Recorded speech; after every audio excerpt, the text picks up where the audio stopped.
Hallelujah, praise the Lord. आप सबको जय मसीह की। परमेश्वर की जीवित उपस्थिति में फिर से आप सभी का वेलकम करती हूँ और मैं धन्यवाद करती हूँ परमेश्वर का कि उसने ये अवसर दिया कि हम फिर से मिलकर प्रभु के वचनों से अद्भुत बातों को सीख सकें।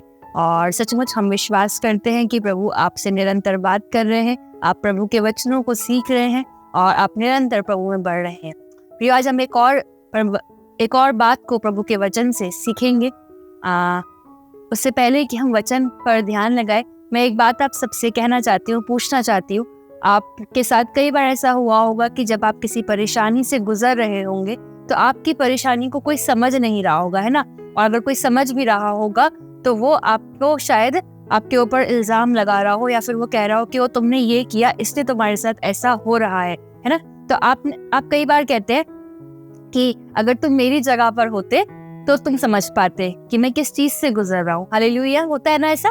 जब हम कोई परेशानी से गुजर रहे होते हैं, हमें कोई समझ नहीं पा रहा होता, तो हम कहते हैं अक्सर कि अगर तुम मेरी जगह पर होते तब तुम समझ पाते कि मैं किस परिस्थिति से गुजर रहा हूँ। पर यही सेम चीज जब कोई दूसरा व्यक्ति अगर किसी परेशानी से गुजर रहा होता है, स्पेशली वो व्यक्ति जो प्रभु के साथ बड़ी ईमानदारी के साथ चल रहा होता है, जो प्रभु में दिन प्रतिदिन मेहनत कर रहा होता है, बढ़ने की कोशिश कर रहा होता है, जब हम देखते हैं कि उसके जीवन में कोई परेशानी आ गई है, कोई तकलीफ से वो गुजर रहा है, तो हम बहुत जल्दी से उसे जज करने लगते हैं। हम सोचने लगते हैं कि इसने जरूर कोई पाप किया होगा, इसने जरूर कोई गलती की होगी, इसलिए विपत्ति इसके ऊपर आई है, इसलिए परमेश्वर ने इसे क्या किया है, दंडित किया है। पर आज हम वचन से देखेंगे कि परमेश्वर ऐसा नहीं है कि वो हर बार जब भी आपके जीवन में कोई परेशानी आए, कोई तकलीफ आए, तो जरूरी नहीं कि आपने कोई पाप किया हो या किसी और ने कोई पाप किया हो या फिर उसने कोई गलती की हो। हालेलुया। आप मेरे साथ पढ़ने के लिए निकाल ले अय्यूब और उसका 2 अध्याय और उसकी 11वीं आयत। यहाँ इस प्रकार लिखा हुआ है, जब तेमानी एलिपज और शूही बिल्दद और नामाती सोपर अय्यूब के इन 3 मित्रों ने इस सब विपत्ति का समाचार पाया जो उस पर पड़ी थी, तब वे आपस में ये ठान कर कि हम अय्यूब के पास जाकर उसके संग विलाप करेंगे और उसको शांति देंगे, अपने अपने यहाँ से उसके पास चले। हम सब जानते हैं अय्यूब के विषय में, हमने कई बार बहुत सारी प्रीचिंग को सुना है, बहुत सारी बातों को सुना है। हमने वचन में पढ़ा है कि अय्यूब को परमेश्वर ने क्या किया, उसकी परीक्षा हुई, है ना।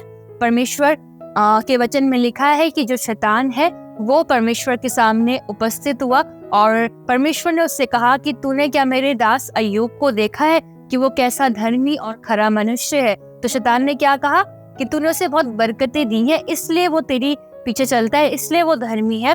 अगर तू उनसे उन सारी बरकतों को अय्यूब के जीवन से ले लेगा, छीन लेगा, तब अय्यूब तेरे मुंह पर निंदा करेगा। पर परमेश्वर ने कहा कि ऐसा नहीं होगा, मैं ठीक है, तो मैं जो बाड़ा अय्यूब के चारों ओर मैंने लगाया उसे मैं हटा लेता हूँ ना। और ऐसे करते करते अय्यूब के जीवन में बहुत सारी परेशानी एकदम से आई, है ना। उसके सारे जो बच्चे थे वो मर गए, उसका जो भी लैंड था वो खराब हो गया, जो एनिमल्स थे वो सब मर गए, है ना। सारी चीजें डिस्ट्रॉय हो गई, खत्म हो गई, है ना। और कई बार हमारे साथ भी ऐसे होता है, हम बहुत अच्छा प्रभु के साथ चल रहे होते हैं, हम उसके साथ संगति कर रहे होते हैं, उसके वचन को पढ़ रहे होते हैं, पर फिर भी हम पर विपत्ति आ जाती है। और जब विपत्ति आती है तो कई बार जो हमारे आसपास के लोग होते हैं वो समझ नहीं पाते कि इसके साथ ऐसा क्यों हुआ है, और वो कहीं ना कहीं हमें शांति तो देते हैं पर साथ ही हमारे भीतर ये सोचने लगते हैं कि इसने जरूर कुछ ना कुछ पाप किया होगा। जैसे कि अय्यूब के जो 3 मित्र हैं, है ना,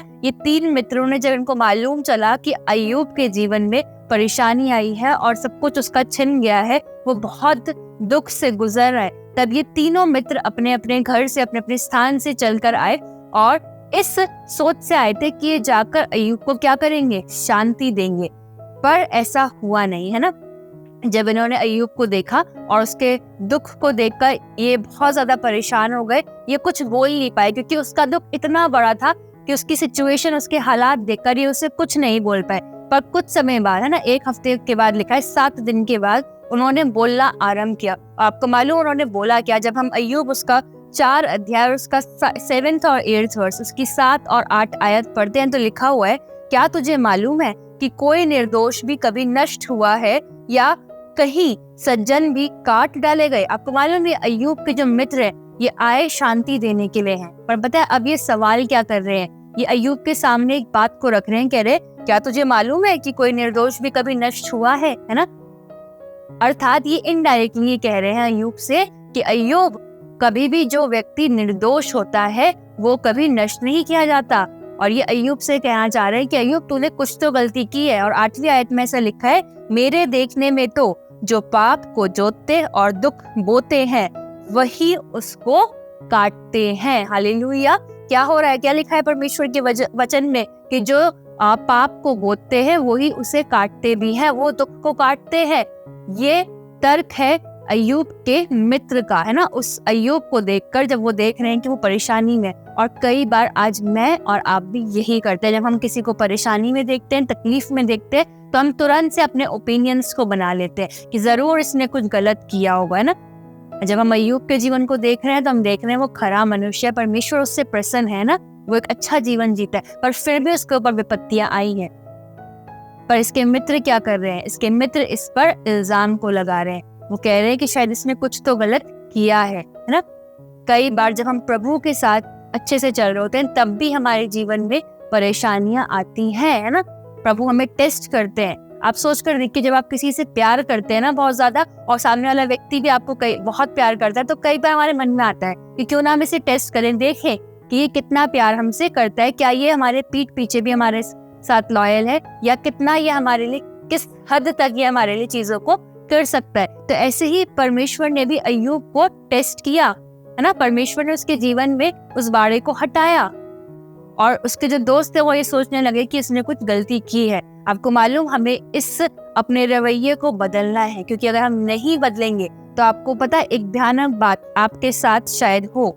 जब आप अय्यूब की पुस्तक ही पढ़ते हैं और उसके 42 चैप्टर को, 42वें अध्याय को पढ़ते हैं और उसकी 7th वर्स को पढ़ते हैं, तो यहाँ लिखा हुआ है, ऐसा हुआ कि जब यहोवा ये बातें अय्यूब से कह चुका, तब उसने तेमानी एलीपज से कहा, मेरा क्रोध तेरे और तेरे दोनों मित्रों पर भड़का है, क्योंकि जैसी ठीक बात मेरे दास अय्यूब ने मेरे विषय कही है वैसी तुम लोगों ने नहीं कही। क्या हुआ है, जब हम इस अय्यूब की पुस्तक के अंत में पहुंचते हैं तो परमेश्वर एक बात को कह रहे हैं। परमेश्वर कह रहे हैं अय्यूब के मित्रों से कि तुम लोगों ने वो ठीक बात नहीं कही जैसी अय्यूब ने कही, और इस कारण से मेरा जो क्रोध है वो तुम पर भड़का है। क्योंकि अय्यूब ने इतनी परेशानियों के बाद भी परमेश्वर के लिए कुछ गलत नहीं कहा, उसने ठीक बात प्रभु के लिए कही। पर ये जो लोग हैं, इन्होंने क्या किया, इन्होंने परमेश्वर के लिए ठीक बात नहीं कही, और साथ ही इन्होंने अय्यूब के ऊपर इल्जामों को लगाया। और लिखा है 8th वर्स में, इसलिए अब तुम 7 बैल और 7 मेढ़े छाट कर मेरे दास अय्यूब के पास जाकर अपने निमित्त होम बलि चढ़ाओ, तब मेरा दास अय्यूब तुम्हारे लिए प्रार्थना करेगा, क्योंकि उसी की प्रार्थना मैं ग्रहण करूंगा, और नहीं तो मैं तुमसे तुम्हारी मूर्ता के योग्य बर्ताव करूंगा, क्योंकि तुम लोगों ने मेरे विषय मेरे दास अय्यूब किसी ठीक बात नहीं कही। हालेलुया। क्या कह रहा है परमेश्वर यहोवा इन तीनों मित्रों के लिए, कि तुमने सही बात नहीं करी है ना। और अब जब तक कि अय्यूब जो मेरा दास है, जिससे मैं प्रसन्न हूँ, जिसने मेरी बात को ठीक से कहा है, मेरे लिए सही बात कही है, तब तक कि वो तुम्हारे लिए प्रार्थना नहीं करेगा, तब तक मैं तुम्हें क्षमा नहीं करूंगा। कहीं ऐसा ना हो कि जब आज आप दूसरों को इतना ज्यादा जज करने लगे, जब आप दूसरों में दोष ढूंढते हैं, जब आप उनके अंदर उनके पाप को गिनते हैं, तो ऐसा ना हो कि परमेश्वर न्याय के दिन या फिर परमेश्वर आपको पनिश करे, है ना। जैसे कि इनके सारे दोस्तों को, अय्यूब के सारे दोस्तों के लिए परमेश्वर कह रहे हैं ना, परमेश्वर कह रहे हैं कि तुम्हें माफी तभी मिलेगी जब मेरा दास अय्यूब, वो अय्यूब जिस पर ये तीनों मित्र क्या कर रहे थे, इल्जाम को लगा रहे थे, उस पर दोषारोपण कर रहे थे, प्रभु कह रहे हैं ये ही वो दास है जो तुम्हारे लिए प्रार्थना करेगा, तभी मैं तुम्हें माफ करूंगा। हालेलुया। अगर आप ऐसे जन हैं जिसके विषय में आज लोग ये बातें बना रहे हैं क्योंकि आप प्रभु के साथ चलने लगे हैं, आप प्रभु के साथ ईमानदार है, आपने उसके वचन को पढ़ना आरंभ किया है, बड़ी ईमानदारी के साथ उसके साथ चल रहे हैं, तो आपको क्या करना हैगा। आपको, अगर सब लोग आज घेरे हुए ये सारी बातें आपको परेशान कर रही हैं कि लोग आपको कुछ बोल कर आपके विरोध में बातें करते हैं, वो कहते हैं कि शायद इसने कुछ गलत किया होगा इसलिए इस परिस्थिति से गुजर रहा है, तो आपके लिए ये आनंद की बात है। जैसे परमेश्वर ने अय्यूब को ठीक ठहराया, है ना। जैसे परमेश्वर ने कहा कि तेरी प्रार्थना से मैं इनको क्षमा करूंगा, निश्चय प्रभु आपको भी बरकत देगा, निश्चय परमेश्वर आपकी प्रार्थना सुनेगा। आप आज जो लोग कह रहे हैं उन्हें कहने दीजिए, जो कुछ भी आपके विरोध में प्लानिंग कर रहे हैं आप उन्हें करने दीजिए, पर आप ईमानदारी से प्रभु में बने रहिए। लोगों को काम है कहना, वो कहते रहेंगे, पर आपका काम ये होना चाहिए अय्यूब की तरह, आप निरंतर प्रभु में बढ़ते जाएं। जो भी लोग कह रहे हैं आप उन्हें कहने दें, आप चुप रहे। पता है अय्यूब ने एक खूबसूरत बात और कही। मेरे साथ अय्यूब की पुस्तक निकाल लें और उसका 16 अध्याय और उसकी 4th वर्स, वहां इस प्रकार लिखा हुआ है, जो तुम्हारी दशा मेरी सी होती तो मैं भी तुम्हारी सी बातें कर सकता, मैं भी तुम्हारे विरुद्ध बातें जोड़ सकता और तुम्हारे विरुद्ध सिर हिला सकता। अय्यूब क्या कह रहा है? जब एलिपज ने, जब उसके मित्रों ने उसके ऊपर इल्जाम लगाया कि तूने जरूर कुछ गलत किया होगा तभी तो सिर्फ पत्ती से गुजर रहा है, तो पता है अय्यूब ने क्या कहा? अय्यूब ने कहा अगर तुम्हारी स्थिति, जो स्थिति आज मेरी है, अगर तुम्हारी स्थिति वैसी होती तो मैं भी तुम्हारी तरह बातें कर सकता था, है ना। लेकिन वो कह रहा है एक और खूबसूरत बात को, जब हम 5th वर्स पढ़ते, लिखा है, वरन मैं अपने वचनों से तुमको हियाव दिलाता और बातों से शांति देकर तुम्हारा शोक घटा देता। हालेलुया। यूं क्या कह रहा है कि आज जब मैं इस परेशानी में हूँ तो तुम मुझे शांति नहीं दे रहे हो, तुम मुझे मेरे शोक को बढ़ा रहे हो, पर अगर तुम मेरी जगह में होते, अगर मेरी सी दशा तुम्हारी होती तो मैं तुम्हें सुनाता नहीं जिस तरीके से तुम मुझे सुना रहे हो, बल्कि मैं क्या करता इसके विपरीत, मैं तुम्हें वचनों के द्वारा हियाव दिलाता, मैं तुम्हारे को अपने वचनों के द्वारा शांति देता और तुम्हारे दुख को घटा देता। हालेलुया। अय्यूब इतनी परेशानी में, इतनी तकलीफों में ऑलरेडी है और इसके बाद उसके दोस्त उसे ताने दे रहे हैं, उसके ऊपर दोषारोपण कर रहे हैं, पर फिर भी अय्यूब कह रहा है कि देखो, तब भी फिर भी वो उनको कुछ गलत नहीं कह रहा, फिर भी वो क्या कह रहा है कि देखो अगर तुम्हारी दशा ऐसी होती ना तो मैं तुम्हारे साथ ऐसा नहीं करता, बल्कि मैं तुम्हें क्या करता, मैं तुम्हें शांति दिलाता। आज आपको भी यही करने की जरूरत है। अगर आज आप इन परिस्थितियों से गुजर रहे हैं, आज आपके ऊपर लोग इल्जाम लगाते हैं, आपको भला बुरा कहते हैं, आपको समझते नहीं क्योंकि आप प्रभु के साथ चल रहे हैं, आप ईमानदारी के साथ उसके साथ चल रहे हैं और लोग आपको भला बुरा कह रहे हैं, तो आप भी अय्यूब के मान चुप रहे, है ना, और प्रभु से प्रार्थना निरंतर करते रहे, क्योंकि एक समय आएगा, है ना। अय्यूब के ऊपर विपत्ति पहले अध्याय से आई, पर अंत में परमेश्वर ने क्या कहा कि मैं तेरे दोस्तों को क्या करता हूँ, दोषी ठहराता हूँ, और तेरे ये दोस्त है इन्हें मैं क्षमा तभी करूंगा जब तू इनके लिए प्रार्थना करेगा। तो आज जब आप इस परिस्थिति से गुजरे, आप आनंदित हो जाइए। जब आप चुप रहेंगे, आप कुछ लोगों को नहीं कहेंगे, तब एक दिन आएगा जब प्रभु आपकी प्रार्थना के द्वारा आपके आसपास के लोगों को ब्लेस करेगा। वो कहेगा कि जब तक तू इनके लिए प्रार्थना नहीं करेगा मैं इन्हें क्षमा नहीं करूंगा। इसलिए आपको मालूम, हमें दोष नहीं लगाना है, क्योंकि वचन में लिखा हुआ है, मेरे साथ पढ़ने के लिए निकाल ले, मत्ती उसका 7 अध्याय और उसकी 1 और 2 आयत लिखा हुआ है यहाँ पर, दोष मत लगाओ कि तुम पर भी दोष ना लगाया जाए,